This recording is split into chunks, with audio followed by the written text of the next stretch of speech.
इब्तदा है रब्बे जलील दे बाबरकत नाम तू जेड़ा दिलों के भेद खूब जानदा है। वेखण वालियां अखां ते सुनन वाले कन्नों तुहानूं शफकत बारी मैं सदके मैं वारी दा सलाम पहुँचे। मेरे चैनल नूं वेखण सुनन लाइक ते सबसक्राइब करन वाले सारे मेरे प्यारे भाइयों नूं खुश आमदीद। अजीज़ा ने मन जिवें कि तुहानूं पता है कि मुल्क दे की हालात चलते पे ने।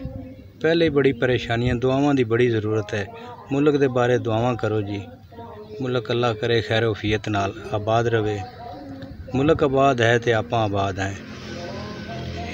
बारिशां ते गर्मी ते इन दी शिद्दत नाल कितनी परेशानी का सामना करना पै गया। वेखो जी दरियावां दे विच पानी आ गया, जिवें कि साडे नाल दरिया रावी है ते उहदे बहुत ज़्यादा पानी है। लोग बड़े परेशान हैं। माशाअल्लाह महकमा लाइफ स्टॉक वाला ने बहुत अच्छा काम किया है जी। उन्होंने ना जी उत्थे कैंप लगा दिते ने ते मकामी डॉक्टरों की उत्थे ड्यूटी लग गई है जी। मकामी डॉक्टर माशाअल्लाह बहुत अच्छा काम कर रहे हैं जी ते टाइम के उत्ते जाके कैंपिंग करते हैं।